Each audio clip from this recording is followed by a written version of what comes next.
morning meetings in the UK, so they become late afternoon ones over here. It's just the. So sorry, Matthew, where are you? I'm in Malaysia, Brian. Oh, right, in KL. Yes, not far from KL, Malacca. So. Oh wow! Yeah, it's 90 minutes drive south of Kuala Lumpur. So yeah. As in Gula Malacca. Yes. Yeah. So right, roughly. We've just gone live on YouTube. So we're going to make a start in a couple of minutes. If you haven't got a Bible, do grab one. Turn open to Mark chapter 1.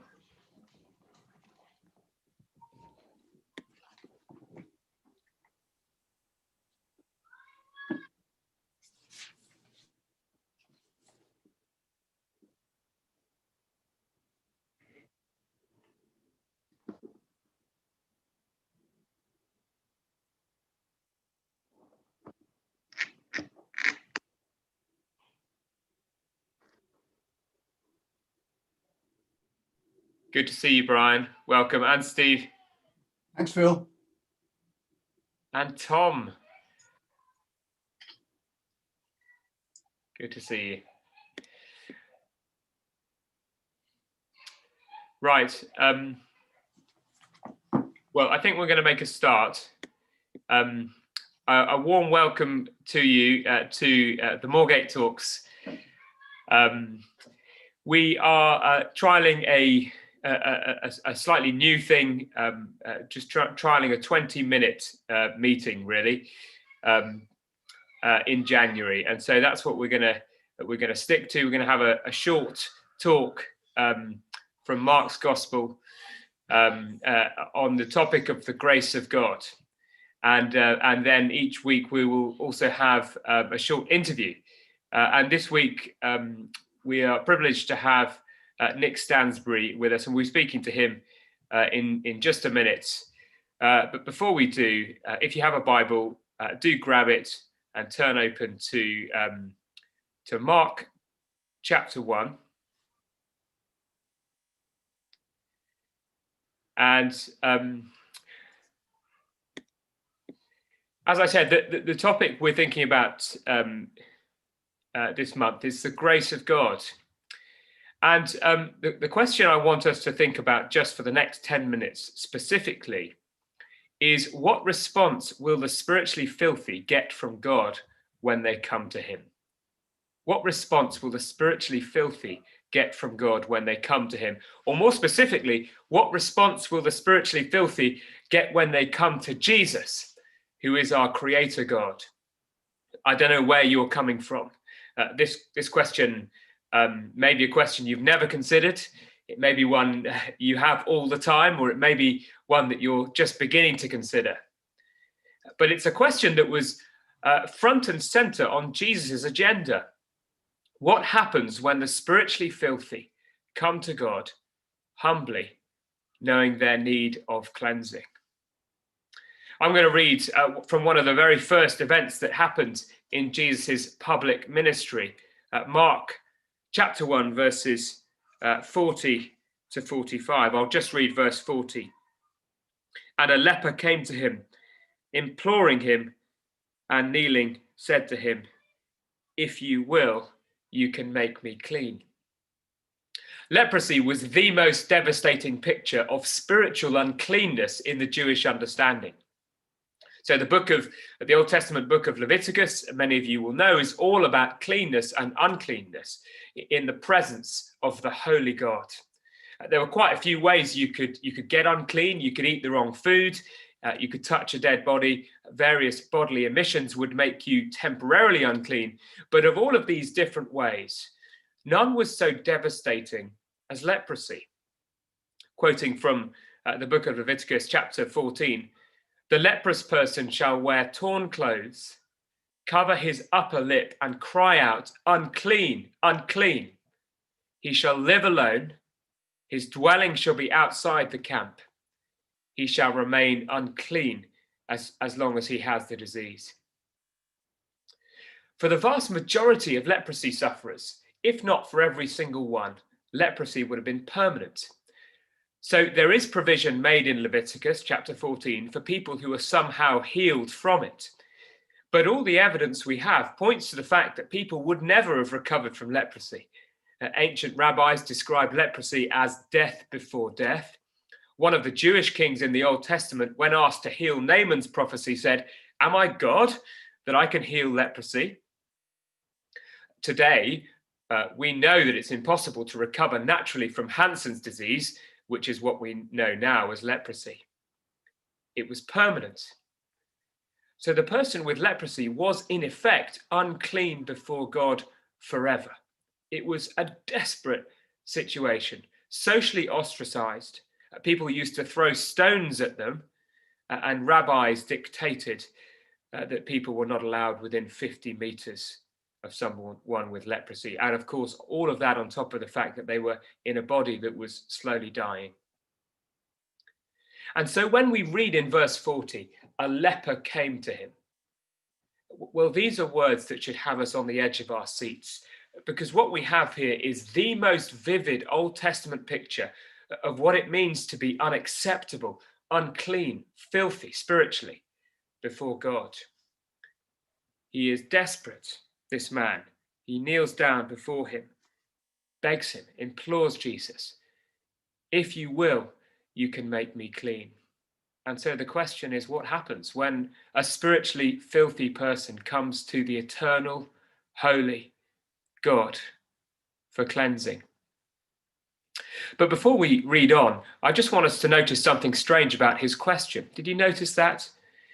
He has his doubts, but not in the area we might expect. He doesn't doubt that Jesus can heal him of his incurable skin disease. "I know you can," he says.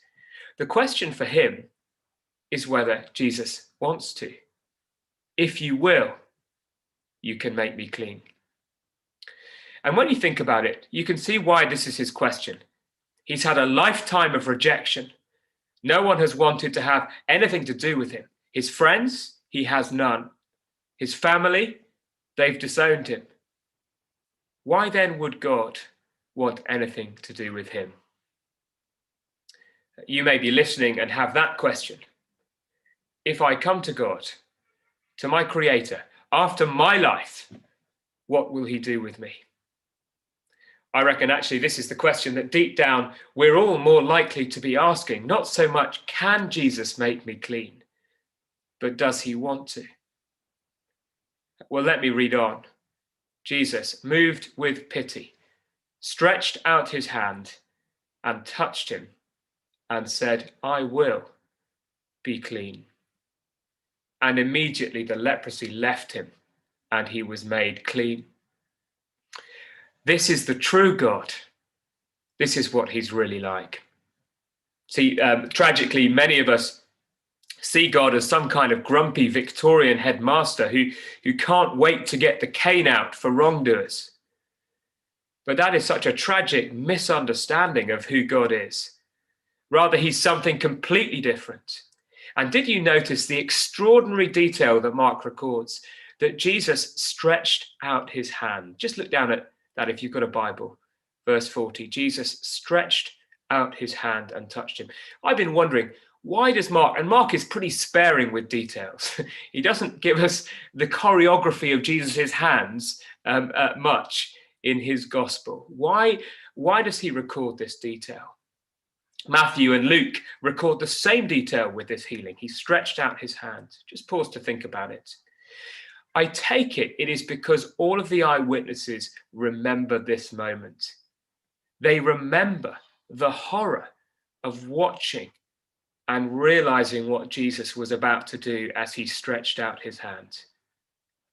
It almost forces you to see it in slow motion. I wonder if you can imagine the gasp of horror among everyone watching.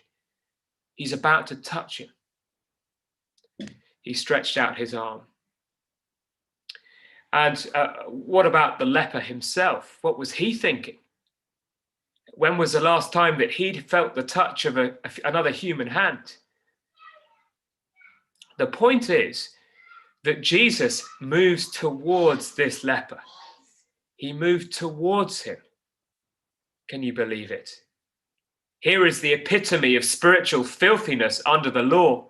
Jesus, the creator God, moved towards him and touches him. He's perfectly capable of healing him without touching, as he does on countless other occasions.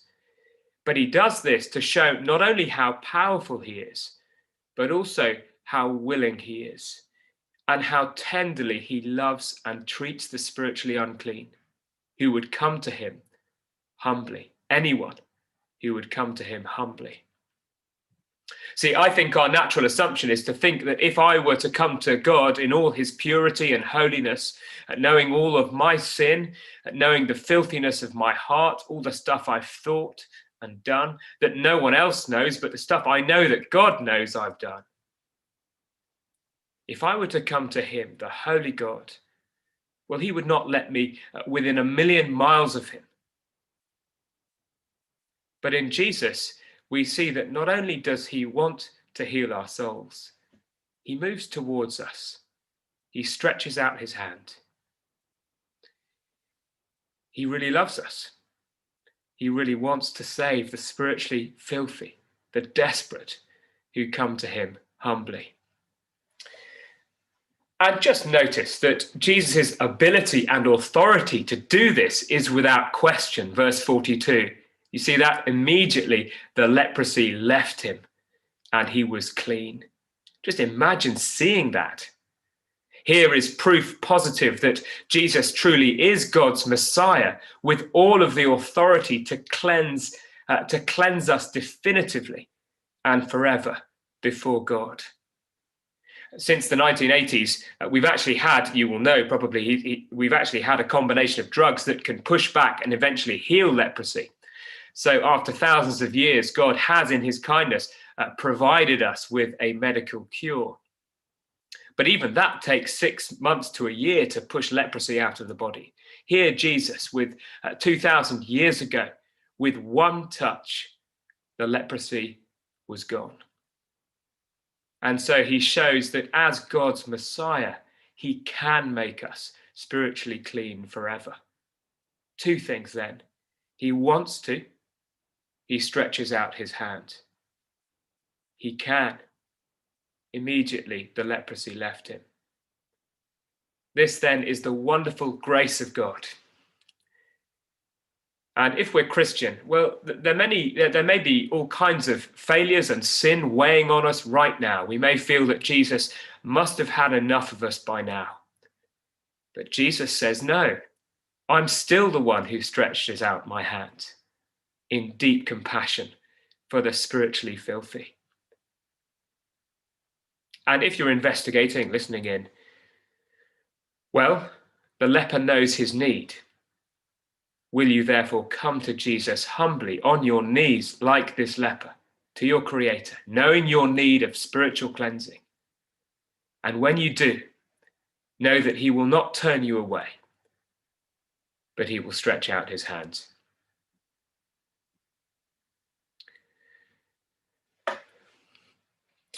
Well, that's by way of looking at Jesus himself, but it would be great just to hear from someone who is a Christian working in the city, from Nick. So if you're there, Nick, I'm just going to see if I can tag you, see if I can make this work.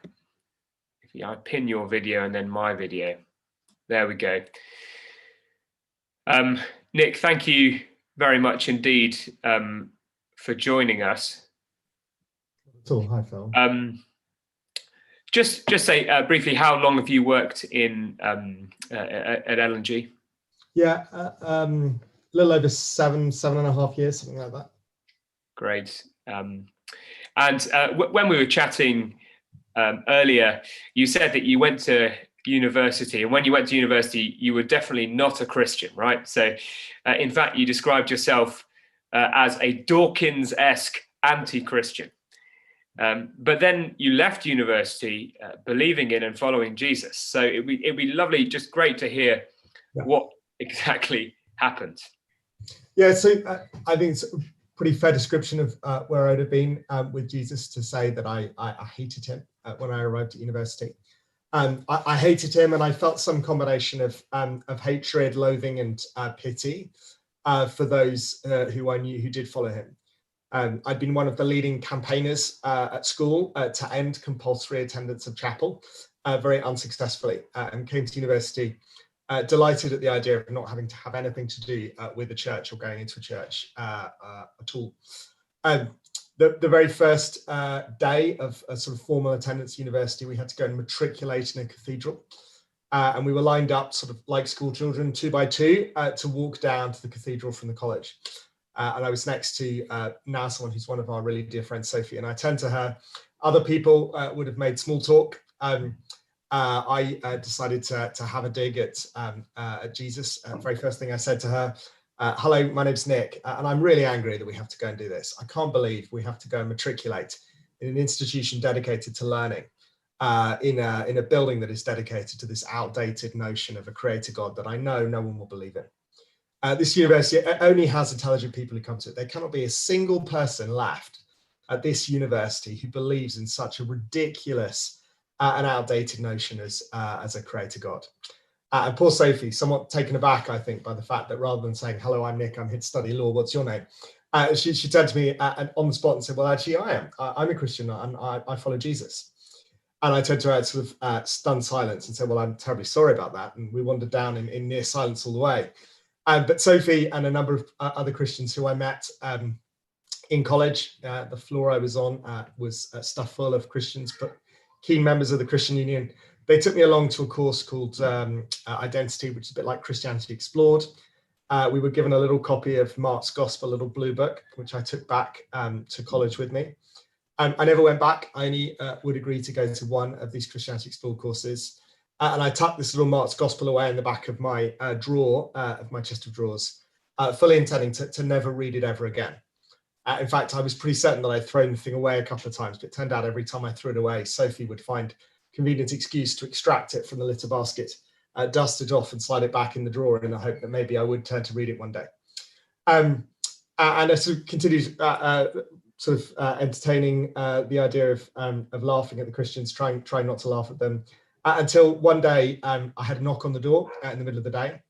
And it was one of the Christians on my floor who'd come and she said, look, I really need to tell you something. And I said, well, what's that? And she said, look, one day we're both going to die, you and I.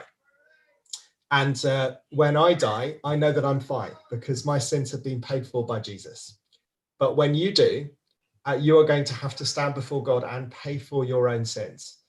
And that's a really, really scary and serious thing. And you need to take it seriously. I know you think this is a great big joke, but that is the most serious thing in the entire world. And I beg you to take it seriously. And I sort of patted her on the back and sent her on her way. And I sat down on my bed and there in my bedside cabinet was this copy of Mark's Gospel. And I picked it up and I started reading it. And I read Mark's Gospel cover to cover. Didn't take me very long. And as I read the Gospel, I came to realize that actually I'd never stopped to give Jesus his words any time, any care, any attention whatsoever. And as I was reading Mark's Gospel, I came to realize that the Jesus of the Bible was someone who spoke with great authority and spoke directly to me. And I realized I needed to listen to what he had to say.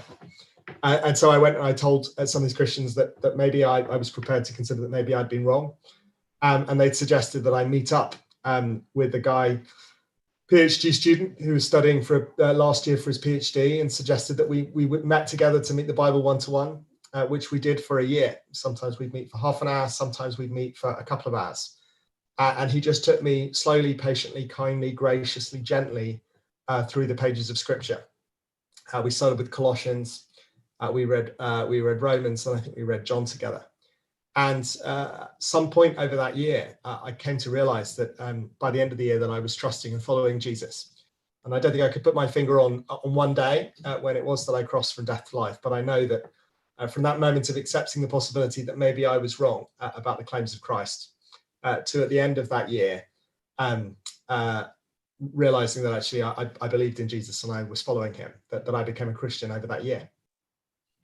And Nick, I asked you sort of when we were chatting about, is there anything you can put your finger on it in that year, in terms of, what struck you about Jesus? And you said to me that you can't really remember anything sort of really sort of specific, just that there was a gradual thawing of your heart, as you put it. Is that fair to say? Yeah, I think that's right. So I think it was looking back with sort of retrospective eyes that open to what's going on, to the sort of spiritual reality of what went on. I'd say that I came into that process with a heart that was urgent need of defrosting. It was frozen solid. It was just icy cold stone.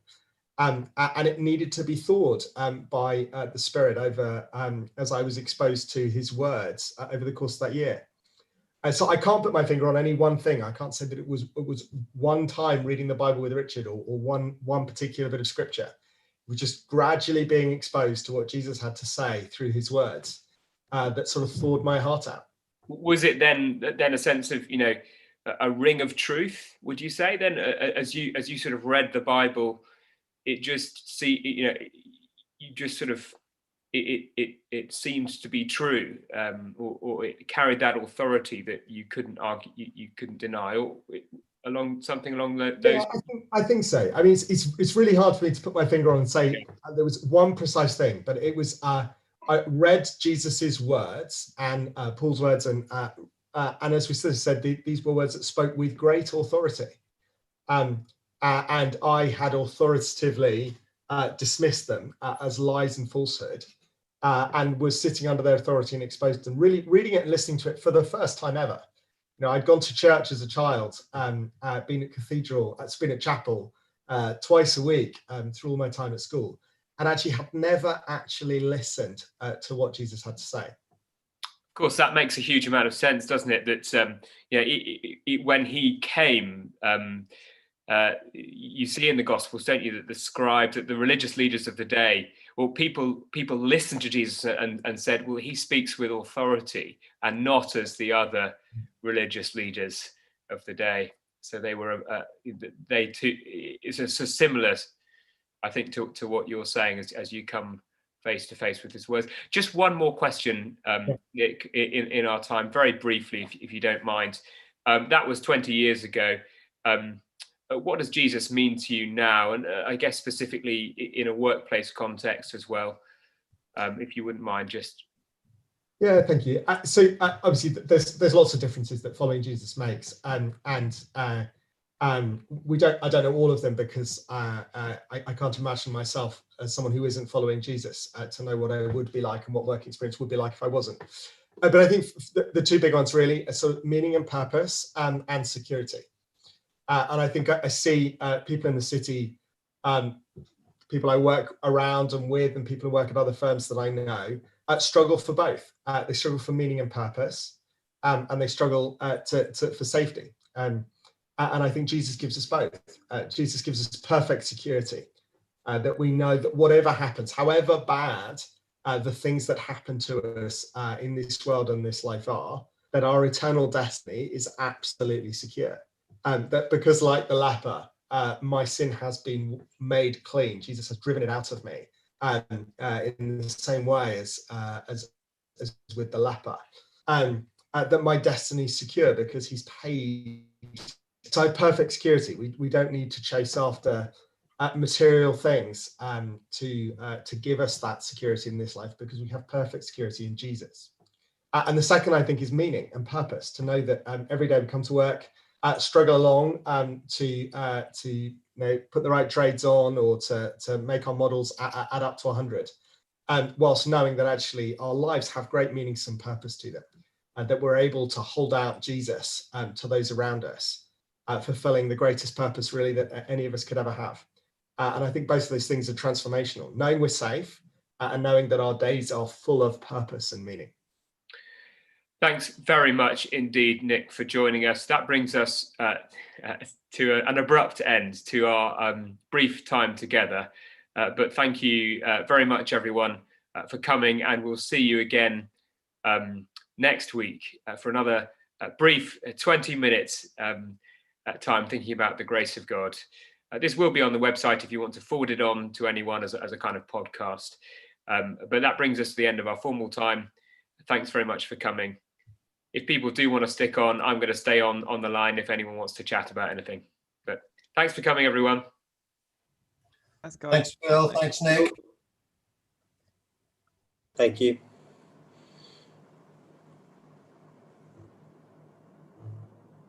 Thanks, Phil. Thank you, Nick. Thanks, Brian. Good to See you over Zoom. Hope you're well. Thanks, Nick. Hey, Alfie. Cheers, guys. Great stuff, Nick. Thank you so much again.